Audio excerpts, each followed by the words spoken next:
Well, as Zach said, my name is Brett Jenks. I'm the president and CEO of Rare. Like many of you, I'm at home today. Our office has been closed this week, and we've sort of shut down global travel and domestic travel over the last couple of weeks. This is a really difficult time, I know, for everybody. Many people are juggling lots of competing responsibilities, whether your kids are driving you crazy at home, or you're worried about friends and family, or elderly, or just your own personal health. Just know that we are wishing you very well. We hope you're all staying safe. Our plan was not to host a webinar during a global pandemic. It was to give a talk at South by, but that didn't happen. So here we are, and we're going to make the most of it. Our goal today is to share with you a little bit of good news. We have been working for the last year developing a climate change program, and we are now ready to begin sharing it with a limited group of people. And I want to thank you right up front for taking the time to hear us out. This is a challenging time, but we believe we have a little bit of good news for you. So let's kick this off. I want to start off by simply describing to you Rare and this institution. As we think about Make It Personal, Rare is a global conservation organization that specializes in human behavior change. We have just a very simple mission statement, as you see here: Rare inspires change so people and nature thrive. We've worked in about 60 different countries all over the world, helping hundreds and hundreds of community leaders, local conservation groups, government agencies, and community members themselves to change behavior so that people and nature can thrive. That's our mission. It's also simply the way we work. So that's Rare. We're going to talk to you today about behavior change and climate change. Now, as I mentioned, many of you were probably headed somewhere on an airplane this week. Ironically, I was headed to Austin, Texas, to South by to talk about flying less, believe it or not. And as you know, they canceled, the mayor, Steve Adler, canceled South by along with the organizers, and what was a very wise choice, which was the beginning of a whole host of cancellations of events, which has now become the new norm. What's been amazing, if you think about climate change and behavior change while watching all these closures unfold, is the immediate change across the country in a whole variety of behaviors and of norms because of the immediacy of this threat. You know, this coronavirus is changing our behaviors in unprecedented ways, because when we see others change, we tend to change far more quickly. Seeing change around us gives us permission to talk about problems. Seeing change around us inspires us to begin to talk about solutions. Seeing change and then taking small steps to make change ourselves subtly shifts our identity. It changes the way we see ourselves. So we find ourselves this week saying things like, no, I'm not going out, I'm staying home. And no, you're not allowed to have a play date because you don't want to be a transmitter of this virus. Our individual behavior change actually influences the way we see ourselves, the way we express our civic duty, our responsibility. So while watching this unfold, the question we've been asking ourselves is, so what are we learning through coronavirus, as tragic and awful as this is, about ways that we might better influence our fellow Americans on this issue of climate change? And it turns out these two issues in some ways have a lot in common, and that's partly what we're going to unpack today. We're going to tell you about some 7 behaviors that you can adopt to make change that will potentially transform the way America sees this issue. We're going to talk about how we intend to help Americans do that, and hopefully that will leave you with perhaps a plan of your own. But before we dig in, let's start off with a baseline. Where is America today on this issue? And the way we're going to get at questions like this, we'll have a few of these today, is simply to ask you to go first. How do you think America feels about climate change right now? So using your screen, have at it. Give us a sense of how you believe America is feeling today, not about coronavirus, but about climate change. So here's what the results were. Essentially, what we see is, you thought 44% of Americans feel concerned. Some are dismissive and doubtful and disengaged. You said that 5% of Americans are probably alarmed. So let's actually, we actually have some data that will show us how Americans actually feel about this. According to the Yale Yale program on climate change communications, 31% of Americans as of last November were alarmed, 26% were concerned. So from a climate change awareness standpoint, that's actually better results than this poll we just did with you would portend. It turns out that that number, alarmed, that percentage has tripled over the last 10 years or so, as the number of doubtful or dismissive has begun to shrink, which is really good news for anyone concerned about climate change. We know from Yale's research that 72% of Americans believe that global warming is happening. Now, you may be surprised that 28% still don't, but that's actually quite good progress over the last decade or so.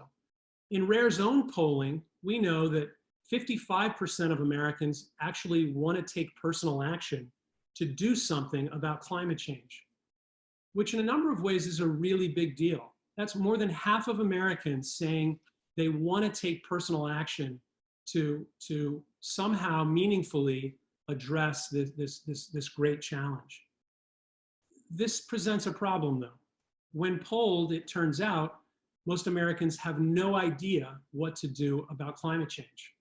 After all these years, we polled people last November, and what we found is the top answer from a poll, a statistically significant poll of more than 1,000 Americans, 60% of them said the best thing they could do is recycle. 40% of Americans, the second most popular response, was actually use less plastic. Now, certainly recycling and using less plastic are great for the environment, but those aren't even in the top 25 things an individual can do to reduce the country's greenhouse gas emissions. So we have a lot of work to do on what would actually move the meter. So imagine you're now wondering, well, what have you been doing and what can you do to address climate change? Which is really one of the two biggest questions for us for the day. We'd like to help you answer that question in a really meaningful way. And so building on the work that Drawdown started about 2 years ago with their terrific book, the Comprehensive Guide to Climate Action, we did our own analysis and we asked ourselves, what are the most significant behaviors Americans can adopt to help the US solve this problem? You'll all remember that back in 2015, the US, under the Paris Agreement, joined forces with hundreds of other countries and established a goal of reducing by 2030 the country's greenhouse gas emissions by 26%. Now, I was there in Paris with a whole host of colleagues, and we literally celebrated under the Eiffel Tower the fact that hundreds of governments had all agreed to set similar reduction goals. But unfortunately, this is our country's current trajectory today. It's fair to say that we are woefully underperforming against even our own objectives. But here's where the good news begins. Based on our analysis, we identified and prioritized 7 behaviors that, if adopted by just 10% of Americans, would actually get us back on track to hitting our target under the Paris Agreement. And in the process, help restore US leadership on this issue at a time when it is so sorely needed in order for the whole world to embrace the challenge and literally fix it. And so we're going to talk briefly about what each of these behaviors are and then transition to how we want to bring this about. Before we dig into the individual behaviors though, while I hopefully have you in a bit of suspense, let's talk a little bit about why we can be so hopeful that this change is possible. Within light of the changes this week due to coronavirus, consider this little body of research. In 2017, 2 researchers, Greg Sparkman and Greg Walton, who were postdocs at Stanford, stood outside a cafe on campus just like this one, and they handed out $5 vouchers for anyone willing to have a conversation with them. To the control group, and listen carefully here to the language, to the control group, they said, did you realize that 30% of Americans are considering eating less meat? To the experimental group, they said, did you realize that 30% of Americans have already started eating less meat. Well, it turns out there's something magical about those three words, have already started, because the folks in the experimental group ordered 50% less meat using that voucher in the minutes after that conversation. Why would that be? Scientists call this a dynamic norm.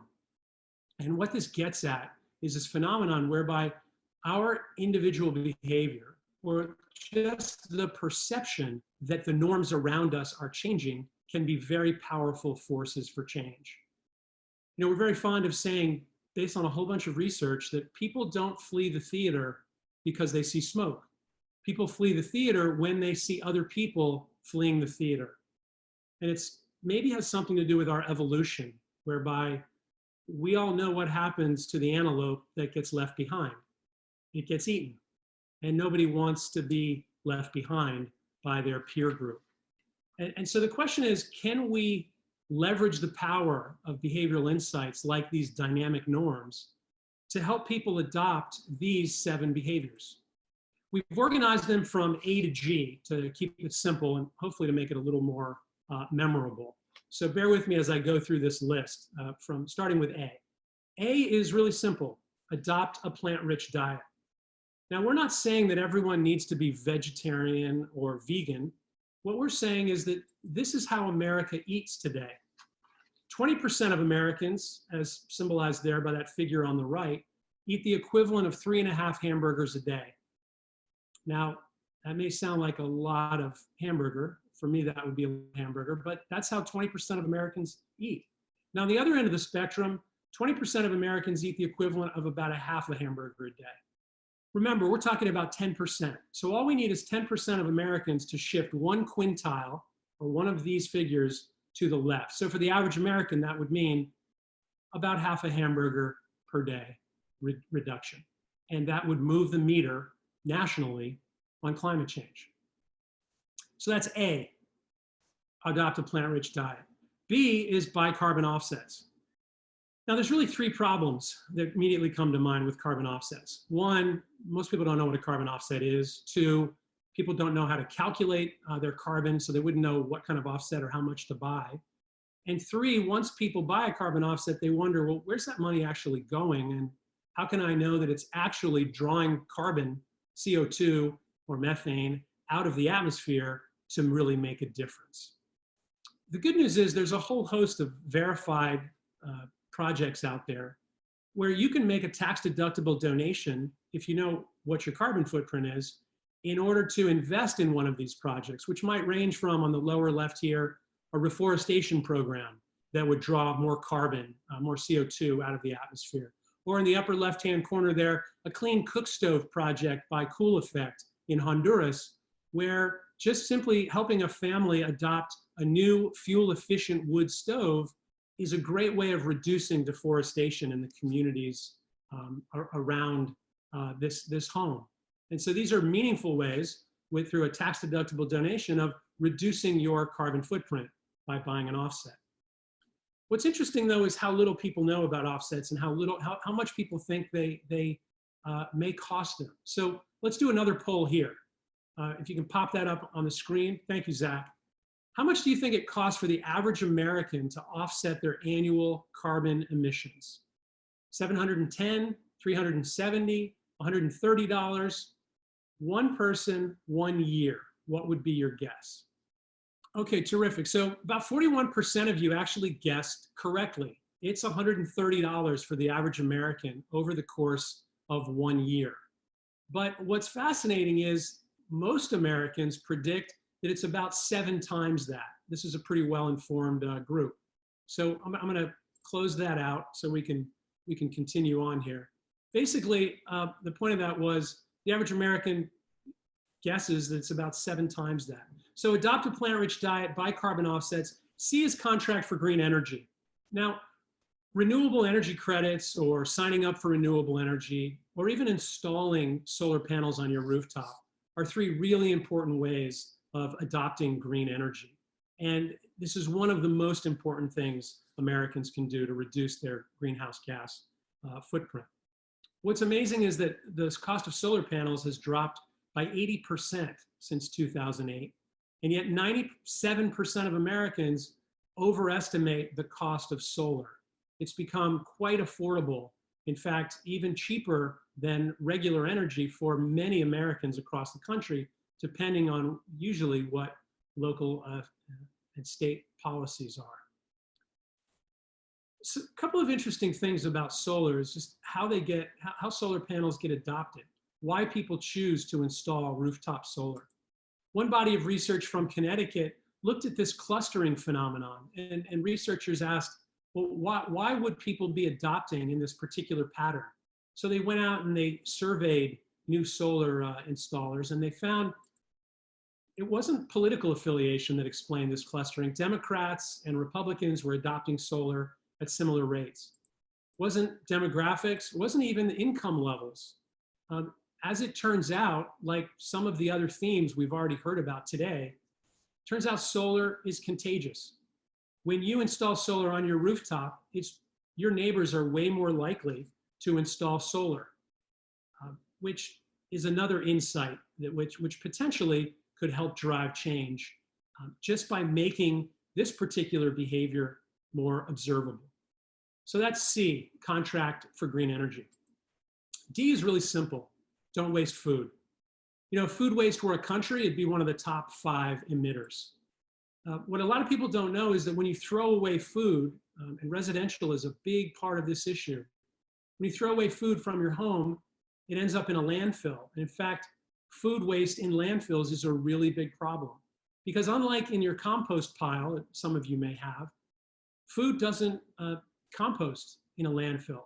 It actually stays underground, it goes anaerobic, and it produces methane. Methane is about 30 times worse for climate change than CO2.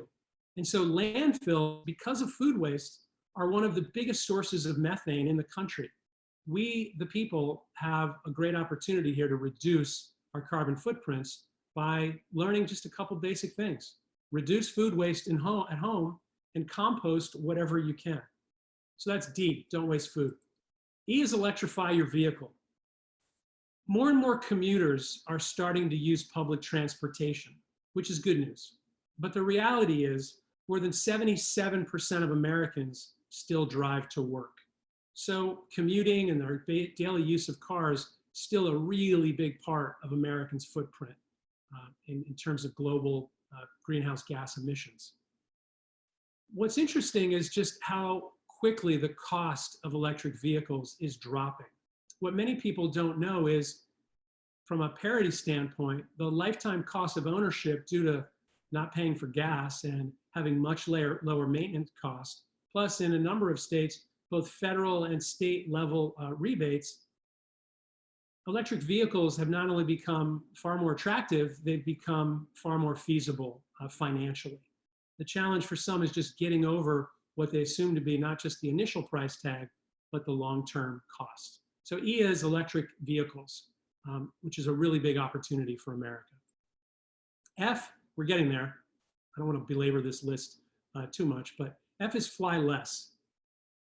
This one is pretty easy this month, obviously, as we all shut down and hunker down at home and try to do our civic duty to reduce our potential for transmitting this virus. But as soon as things get back to normal, flying is a big part of our carbon footprints. And whether it's for personal or for business, there's certainly one thing that we all know we can do because we're doing it right now. I love Zoom. Now, Zoom is not a sponsor of Rare. We don't receive any financial support from them, but we use their product almost every day as we're using it right now because it's super simple. And we feel like we can continuously encourage our staff, our donors, our partners, that this is a really efficient way of having a meeting, reducing our carbon footprint, and still meeting our social and business objectives. So flying less is increasingly a big opportunity for all of us. So A through F gets us, by 2025, about 75% of the way to reducing America's greenhouse gas emissions in line with our Paris Agreement targets. But it's very clear, and we'd be disingenuous if we didn't say right up front, we know that one of the best things we can do for climate change is to pass comprehensive climate legislation. We just feel that if we can engage 10% of Americans to begin adopting these behaviors, making them more visible, that we would have a whole new group of Americans feeling empowered to do this final step, to take this final step, which is G, get engaged. And that's how we eventually fill the full gap. What's interesting about G, get engaged, is we really mean socially and politically. Every one of us has a megaphone. Almost all of us underestimate its real value. People take us seriously no matter who we are. And I'll say more about that in a second. But don't underestimate the power of your voice at work, at home, in your civic groups, with your family, with your friends. If there's one message you take away from this today, it is that your voice matters, that your individual action also matters. In some ways, it's just like, well, what some of us were doing yesterday in several parts of the country, and that's voting. You know, realistically, no single vote ever gets anyone elected. But we would never tell anybody that. It is a civic duty and a responsibility, and voting matters. Instead, once we vote, we try to make this behavior observable. We wear these little stickers back to the office or to the grocery store. And the sticker says, I voted. And it's a badge of honor. We're proud to say we did our civic duty and we voted.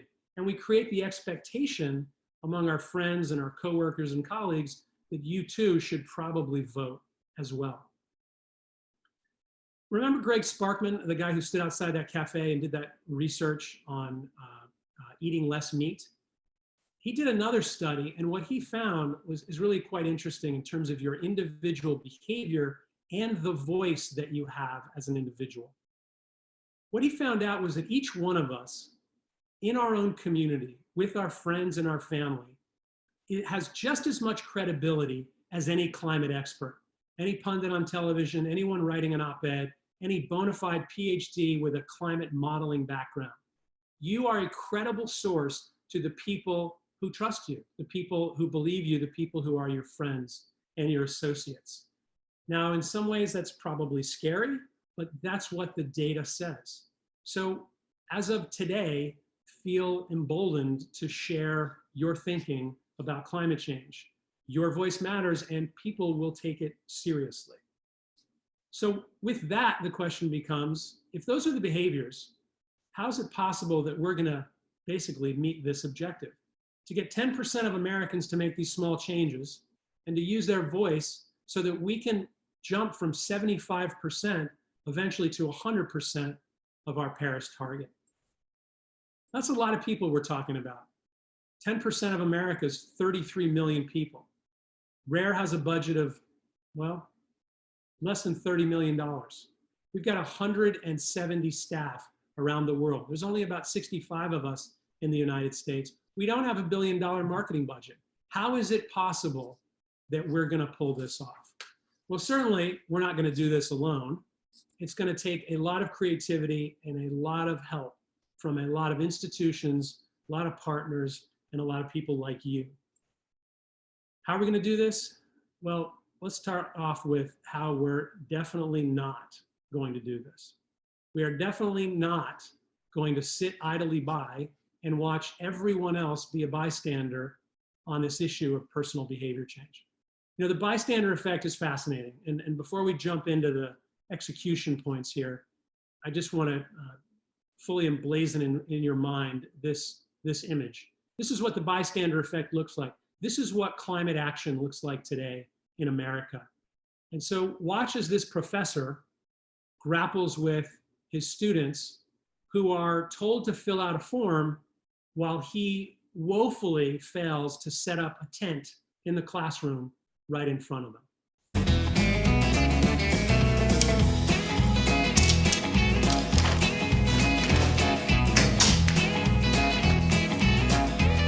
Come on. That didn't sound good.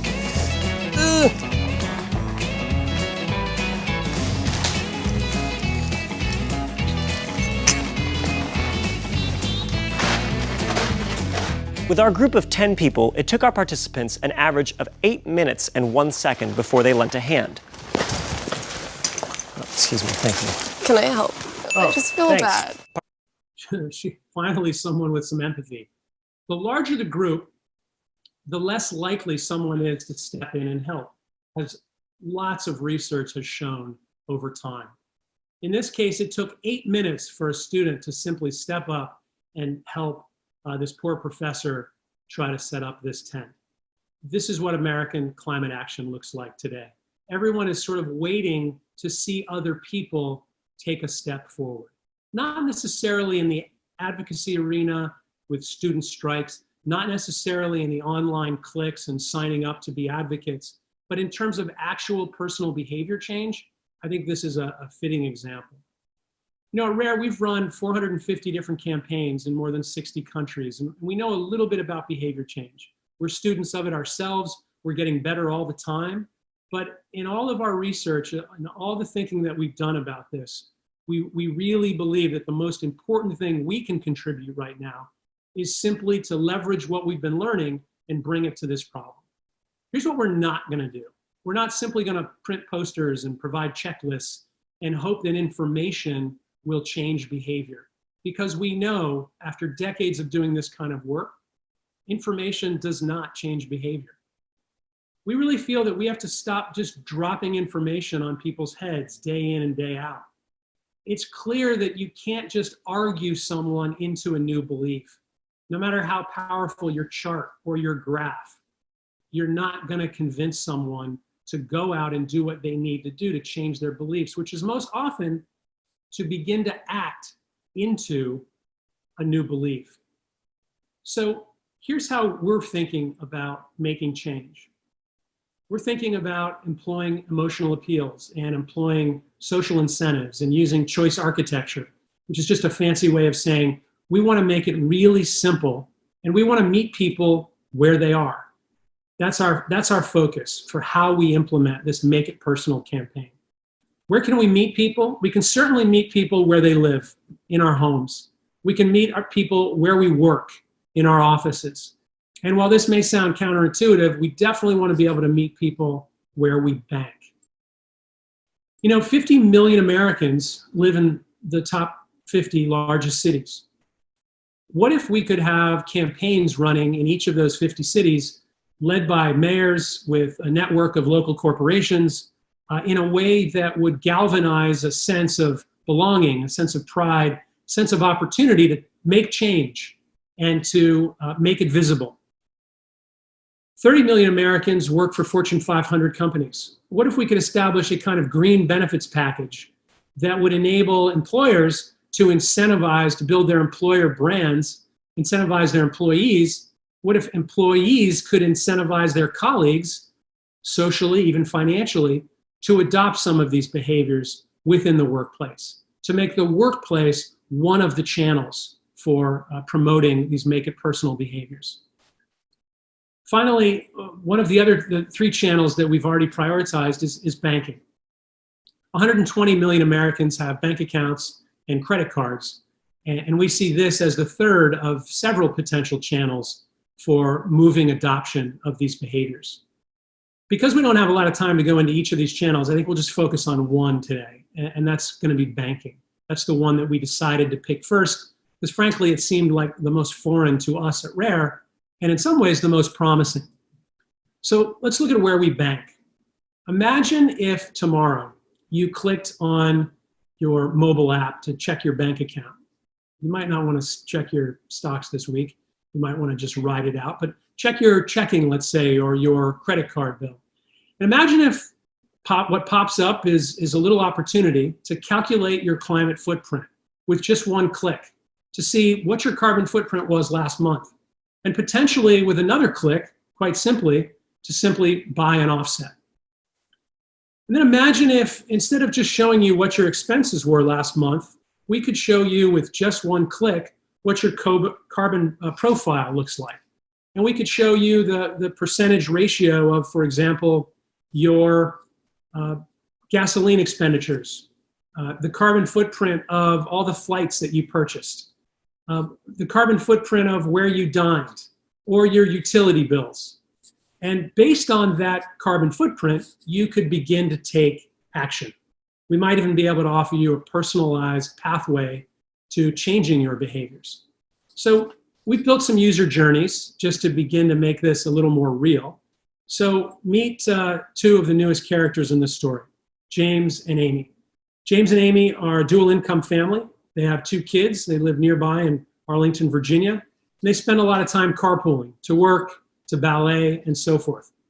Now, when James and Amy look at their carbon profiles, what jumps out at them is the amount of money that they're spending on gas and the fact that that's almost 20% of their carbon footprint. Now, we imagine that James and Amy, since they're already in the market for a new car anyway, will now go out with a different lens when they look to buy a new car.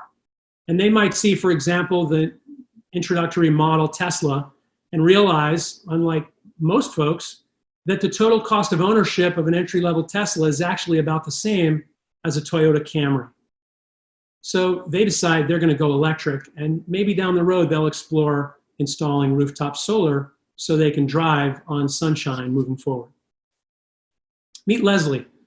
She is single, lives alone in an apartment in Chicago. She's a busy professional, and she's a UX designer. What jumped out at Leslie when she saw her carbon profile was the fact that she flies a lot, and it's almost 40% of her carbon profile. She spends a lot of time vacationing with friends, and she flies for her own personal business travel. So after reviewing her data, she starts thinking a little bit more about how to get carbon neutral in the areas that she can't control, but she's going to reduce flying, start encouraging clients to use video conferencing, and then offset what she can't control while she figures out what she can do about her utility bill. So in our mind, we imagine offering a one-click calculation, a one-click offset purchase, and perhaps more importantly, long-term, a one-click personalized plan, which might be a better way of addressing this challenge than just dropping leaflets or issuing PSAs and hoping people watch them at 2 a.m. So imagine being guided through the process very carefully of installing or picking your solar installer, perhaps providing assistance like a concierge to help pick out an appropriate electric vehicle, or to think about each one of these individual behaviors and how to apply it to your own personal circumstances.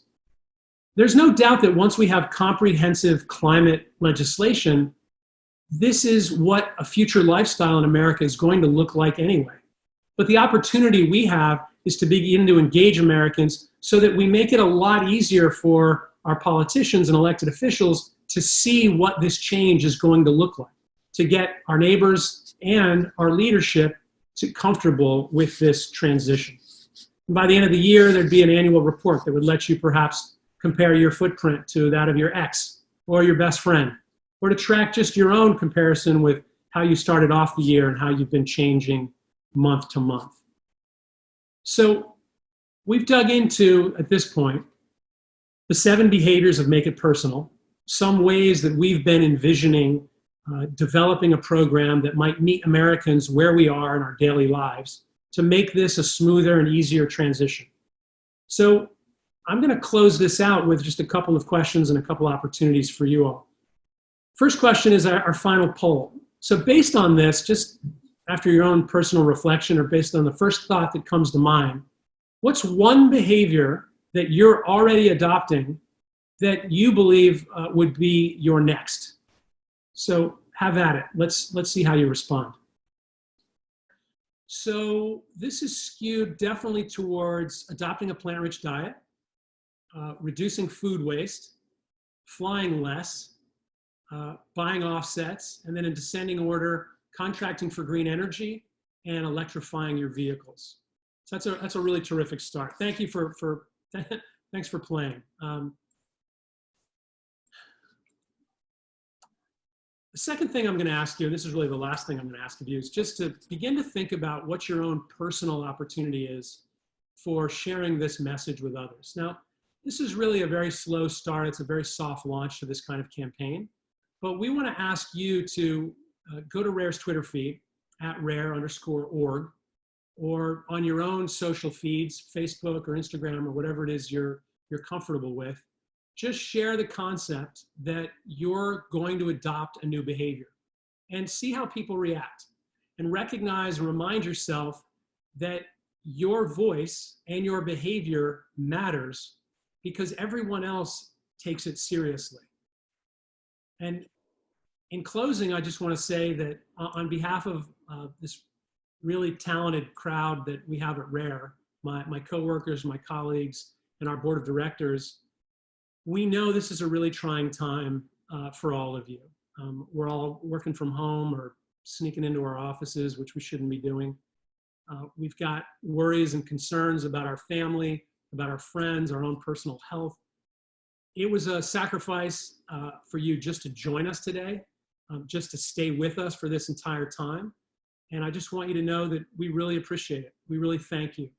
We're serious about this. I've been working on behavior change in the developing world for the past 25 years. And I know that I'm committed, I know that RARE is committed to doing everything we can to continue to expand and improve our own work all over the world, whether it be on farming or fisheries or just helping other conservationists around the world leverage behavioral insights like some of those we discussed today. But we're also committed to figuring out how to help Americans make it personal. That's our new charge, and I hope you'll help us. Thank you so much for listening. Thanks for your time, and please stay safe and stay focused on what you can do to benefit your communities, both with coronavirus and with climate change. Cheers.